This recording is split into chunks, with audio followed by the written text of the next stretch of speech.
Hi there. My name is Jordash, and I am the CEO, owner, inventor, um, basically everything of Innovative Potential.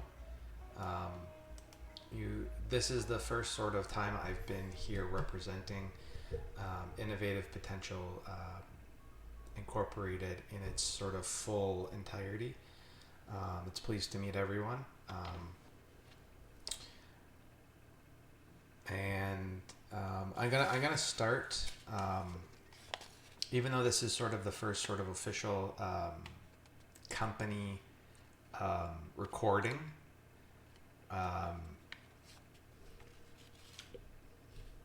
this is not my sort of this is not a new experience. This is one of those things where this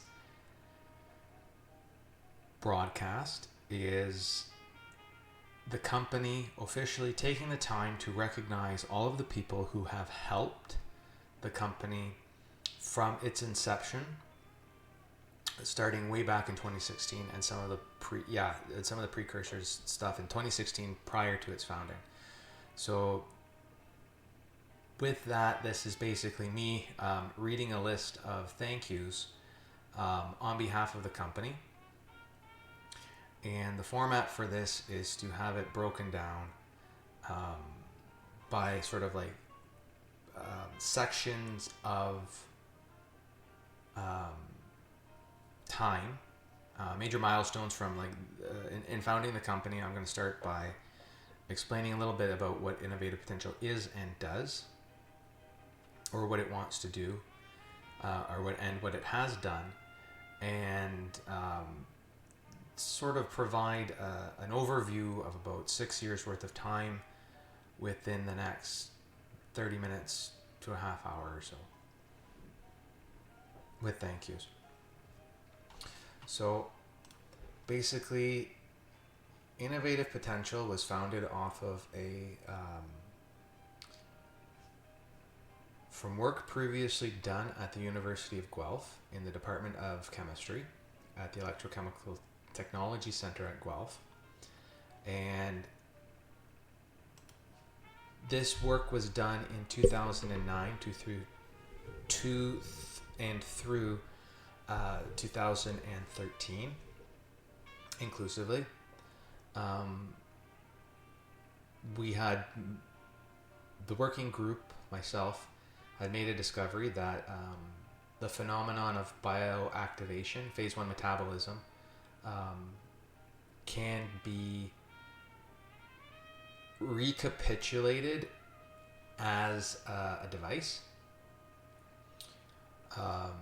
So a lot of that work was just sort of saying, okay, this is the device. This is what we intend it for. This is what, like, here are some applications for the device. This is what the device is, how it works. If you want to build something for the device, this is sort of how we're building for this device.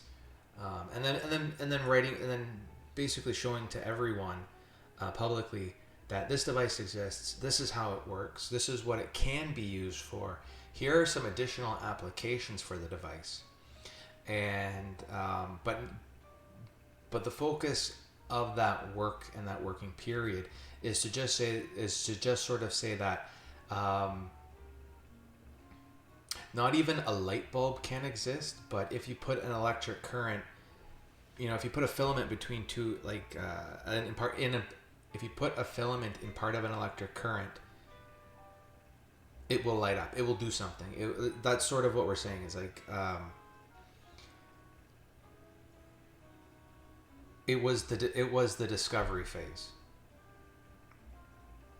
of this whole evolution and the whole company. So realizing that realizing that and completing the discovery phase, a lot of work was spent time in company research, corporate research, business model research. Is profit, for profit, not for profit, charity. Like what would, if this is it's like basically, if this discovery is valuable and people are to use it in the intended world that it is to be used in, then you have to really know what you want to build and know and what you want to do. But since this has never been done before as a company, you the onus is on sort of the discoverers to say, okay, well, because we're the experts now, because we're the ones who actually did it, what is this company going to do? What's it going to look like? How's it going to breathe? Like once you get the chicken out of the egg, what is it doing? It's just until it dries off and fluffs up a little bit. It's still pretty. It was still pretty vulnerable. So that was sort of a couple of years, 2 years, like really like immersing that type of business management styles, people management styles. How do you work in a collaboration group? How do you work with exclusively women? How do you work with a mixed group of people? How do you work in same-sex pairs? How do you work in different sex pairs? How do all the relationships of a business function, and really just sort of understanding like what is the best way to keep that machine once it's up and running harmonious and working properly. So that was done before, and this was done for 2 years, a year and a half, 2 years before the founding of Innovative Potential Proper. And Innovative Potential Proper was founded in 2016.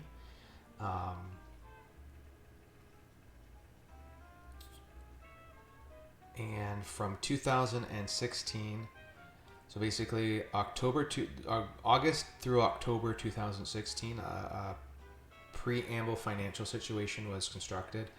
And then from November 25th, 2016 through to 2018, the company entered into a really intensive grant writing process to be able to get startup monies, to be able to patent some of the most applicable devices that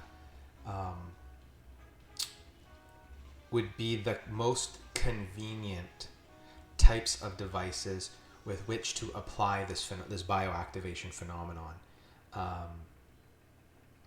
So in this time period, a lot of not risk, but like a lot of the like high energy, like this we're building America production like type of mentality went into the business. So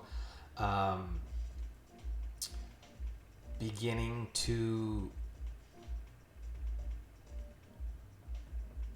interact, I guess I would say is a better word here.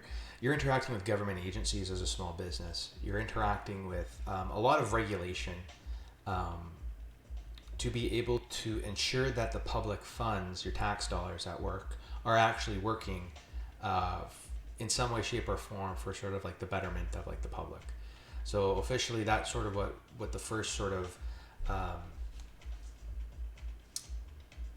section of time was, like the first official section of time was worth, and that lasted up until about 2018. So at the end of this, I'm gonna switch over to a PDF with list of names and company logos, and just kind of go through the list of people that are important to me, that are important to Innovative Potential Incorporated today, and in some way, shape, or form in the future as well. But this is a very quick recap of sort of our time sectors. So the main goal of Innovative Potential at the start was to actually get the patents for it. So to basically say, okay, if we're going to have something worth investing in, something worth growing, something worth showing other people, it's like the scientific results are one thing, but this product, this thing, has to get protected before we even begin to sort of develop it. And that sounds strange from if people are in if people are in law or something like that, or even just in common knowledge, not in sort of the clerical or the acting knowledge,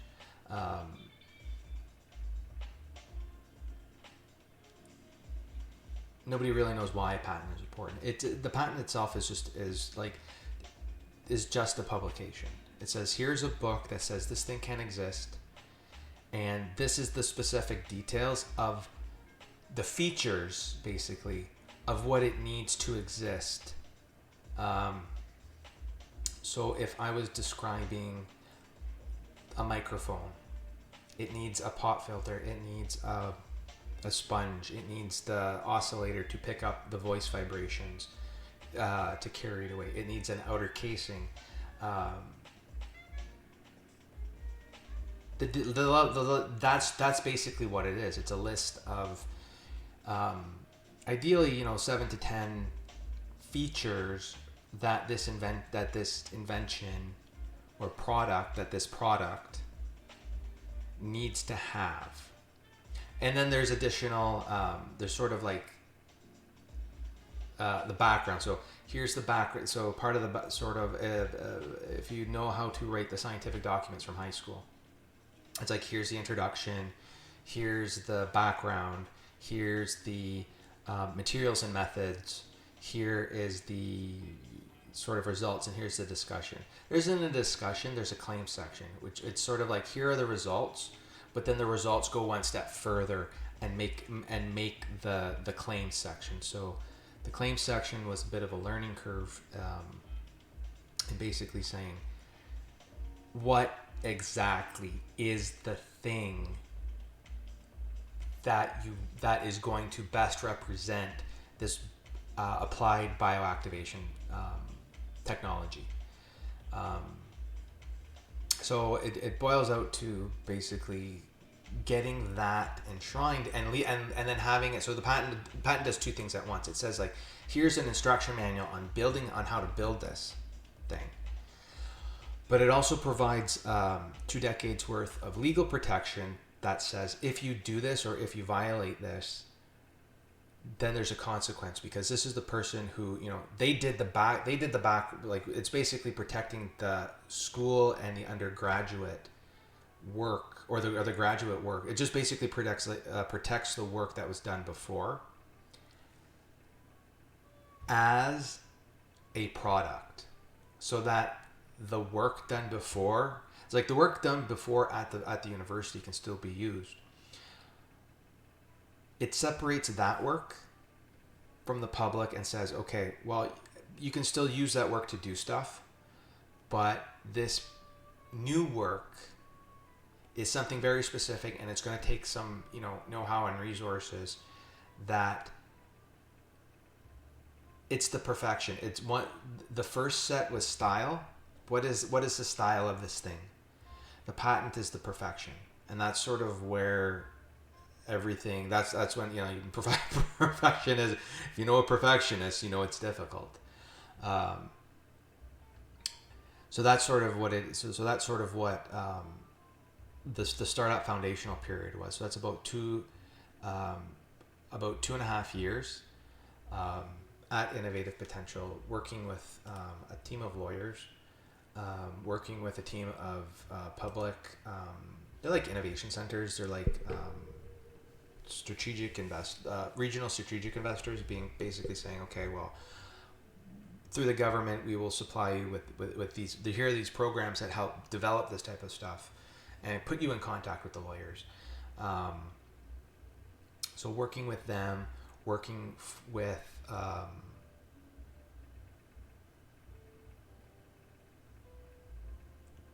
How do I say that? You're working with the lawyers. You're working with these groups and teams of people to sort of bring something that works. You know how it works, but you know what it's turning a go-kart into a Tesla.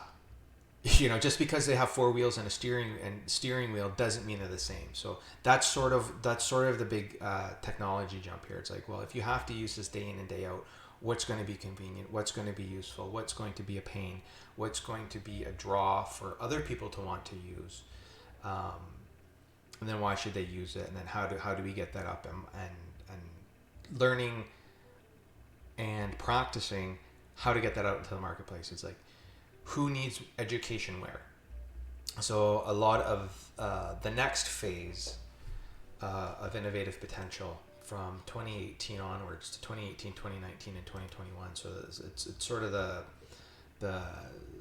I'll call it the pandemic phase, the pre-pandemic 2019, and then pandemic, the 2020 to the end of 2021, where it's basically you're on one hand, we're setting up this legal argument for this document to be defensible.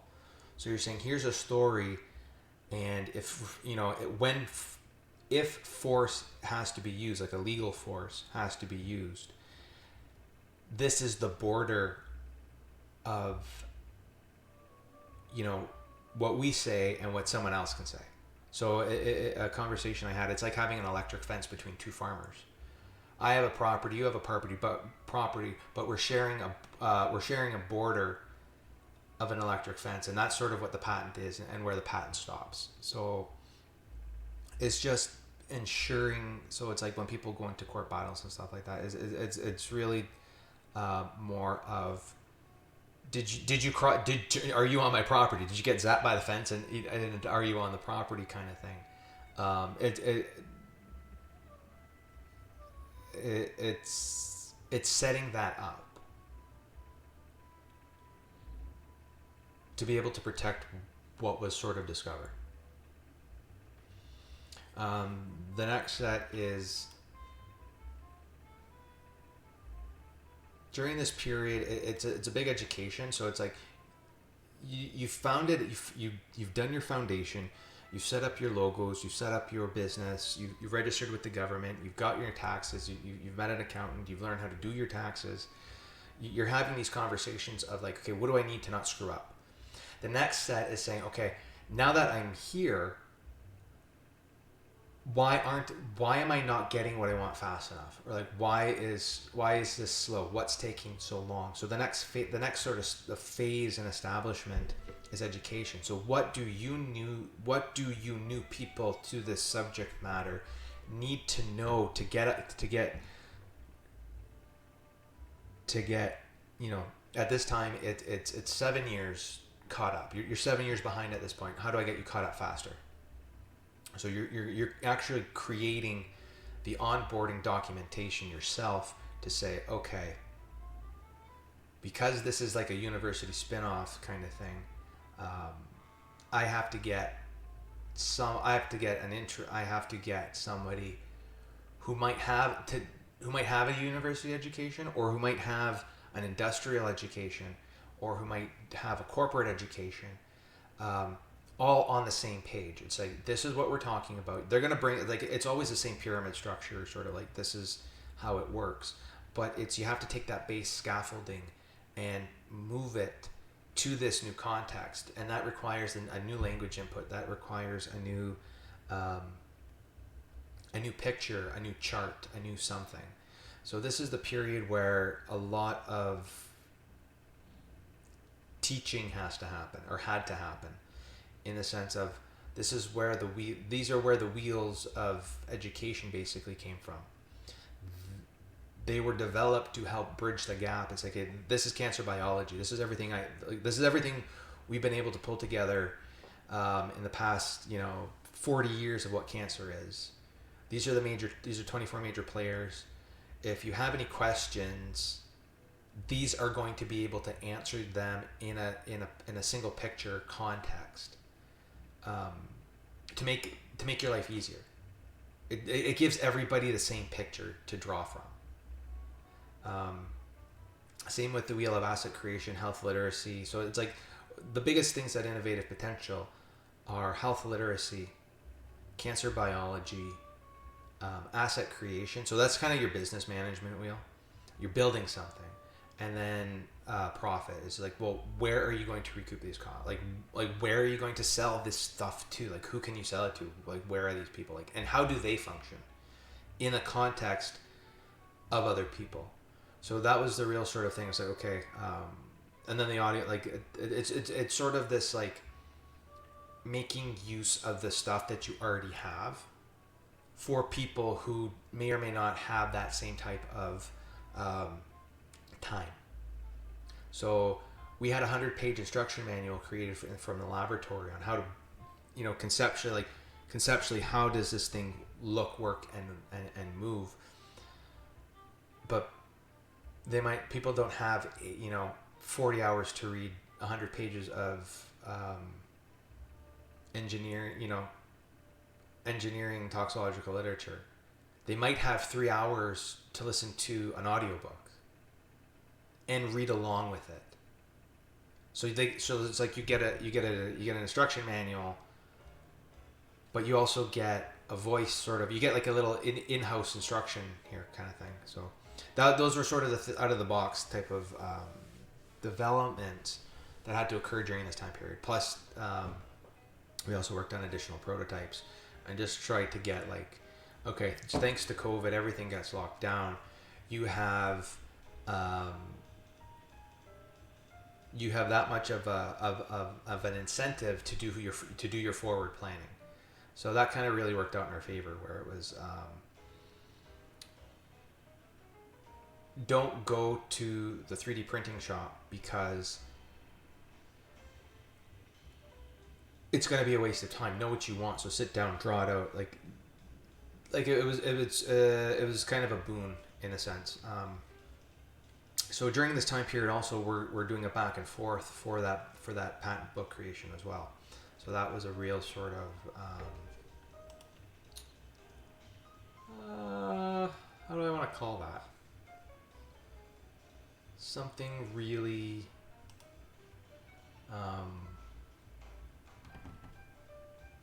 not informative, but that's sort of like where the we had the scaffolding, we have the backbone. That's sort of where we put the muscle on to give it like support to make it real. The patent issued in that time frame also, so that's sort of what we're looking at from. So we do this preamble work from 2017 to 2018, 2019, and then 2019 says, okay, well, here are a bunch of lawyers arguing back and forth, like, well, what if we do it this way? What if we say it this way?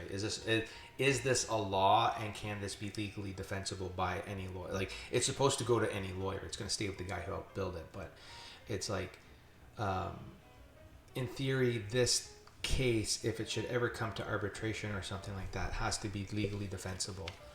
And that's what was built, and that's what the team of lawyers kind of do. Is they're like, okay, well, we write it out. This is what we want. Can't say this. Can't say it like that. We have to use the special language to make it a thing.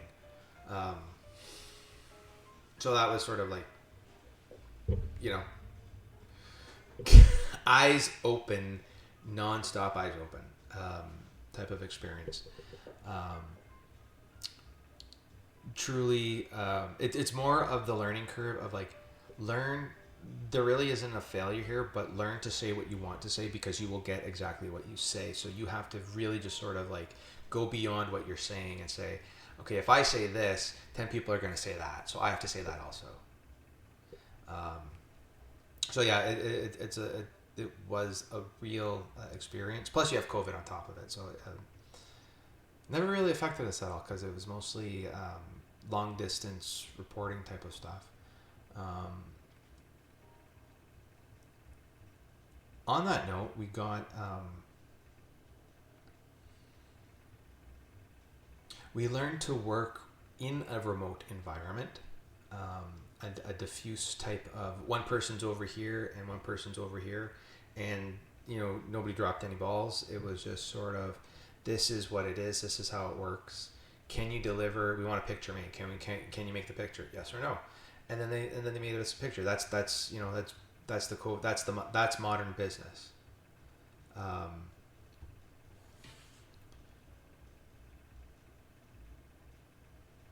And then that brings us into the two patents issue, Canada issues, and then the United States issues just after that. And on the 14th of December 2021. So this is also our 1 year anniversary of having both patents. So now in 2022, the game sort of, not the game, it's not a game. The skill sets and the mentality and the character of leadership actually does change. And that's sort of what this, like, persona, I'm still a person, but my persona has to change to be able to meet, like, we have everything that we wanted. So, you know, a 5-year work mode, a 5-year work and learning curve mode is now sort of completed, and now it changes into a governance mode. So, like, how does this company govern? How does this company behave? So you start writing constitutions to say, if this company is going to be the manufacturing company, how do we handle conflicts? How do we handle these things?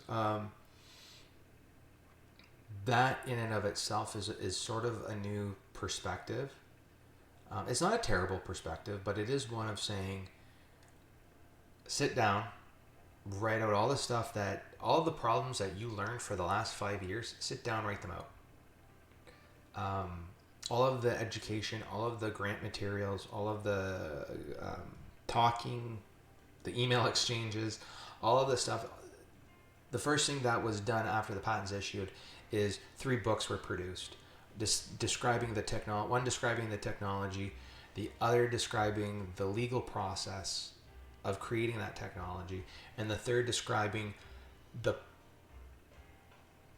key components and files that were used in the corporation. So there's a corporation book, a technology book, and then a legal book on top of the initial instruction manual on, like, how to make technologies, or how to make molecules for this technology, or how to make devices for this technology. It's like, here is a desktop computer, and we're going to close the gap in a patent to get like a BlackBerry or a smartphone. So that's sort of the real difference. It's not a that's sort of the real difference there. So in 2022 we switch over, we get the books. So a lot of this is now posterity. So it's like, you have the time now to go back and look and fill in the gaps of, like, how did these 5 years actually get shaped? What were the things that were avoided? Like, what were the things that were considered a failure then that you didn't have time to write out? And that's sort of what the big 2022 shift was. And filling in some of the other ideas and other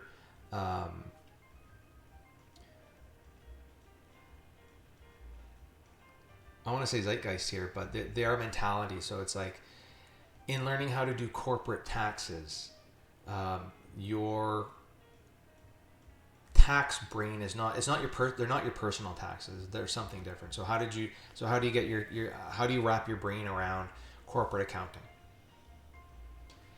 Then you have to change and say, okay, well, now we have to go into material sciences to make sure that this product is capable of being biodegradable. So you have to learn, like, how does this work? Where can we incorporate that type of plastic or that type of material into a finished product? It doesn't have to be the finished product, but it has to be able to have these sort of, like, components associated with it. So that's sort of like, you get most of your hats sort of put on, and then you sort of slowly spread them out and say, okay, this hat does this. What are the details that are involved in that hat? Because that ends up being, as the company grows, that hat, it becomes a full-time job, and that hat gets an assistant, and that hat gets 2 extra helpers. That hat becomes its own subsidiary company if this thing gets large enough. That's how these tree branch. This is how the tree branches at the intersections, kind of thing. And we have like 17 to 26 intersections on this corporate tree kind of thing. And then as it grows, it further subdivides. So more and more people can be brought on. So that's really sort of what and how the last year has been in just sort of determining what's required, who goes where, and sort of pre-planning all of that out. And some of it is a little bit of, I'm going to say strategizing, but it's not necessarily strategizing in the sense that you're avoiding something, you're doing something. It's more of organizational. It's like, if I'm going to do this, having it in one big lump isn't going to do anything. To split that out fractionally is sort of where we're kind of going with it. And that's just sort of neither here nor there, but it's one of those things where you learn because you're spending 6 years talking to people and really truly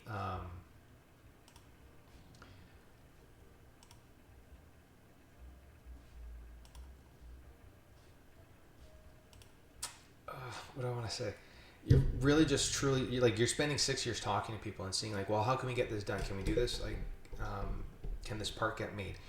Hey, you over there, I've noticed that you've also been through this process. Do you have any advice so you don't steer yourself directly into a rock? You know what I mean? Like, you get to avoid others' pitfalls and mistakes because everybody kind of wins. A new thing gets made, a new thing goes out to the public, a new product, a new process, a new service, a new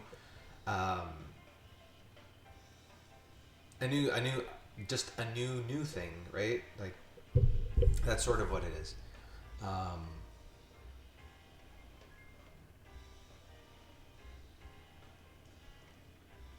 And you learn really quickly where something will not work, if there is a political policy that will not work, if something is broken, if I can't move forward, and that's sort of a different talk altogether. We're going to do one later on, about where this company needs help the most, and it's not in terms of client purchases, it's not in terms of assistance programs, it's in terms of leveraging currently existing stuff. Just to confirm a couple of end user endpoints. And it's one of those full circle things where it came out of the university, it came out of the public system with all of these sort of laboratory equipment and tools available. It now needs a reconfirmation to use those tools, but there's no mechanism for any corporation to get reconfirmation or a confirmation or a development of those tools. So either a company would, typically as it stands right now, either a company is able to just go buy those tools or buy those services outright, but the public can get a real sort of boon on this if they work in partnership with, public and for-profit or public and private. It's one of those things where the world doesn't have enough resources for everybody to be buying their own thing, particularly if you just want to complete a one-off project, because the corporate world kind of is like, this product, once it's completed, it's going to be, here it is on Tuesday, and here it is on Wednesday, and here it is on Thursday, and here it is 30 years later, still doing the same function. There's been a bell added to it, there's been a whistle added to it, there's a buzzer and a knob, but at the same time, it hasn't actually changed. It's the same dimensions. The university, on the other hand, is going to go do 125 different other things in that same time period, all around the same subject matter. But anyway, that main thing is a different talk for a different day. Good evening. Goodbye.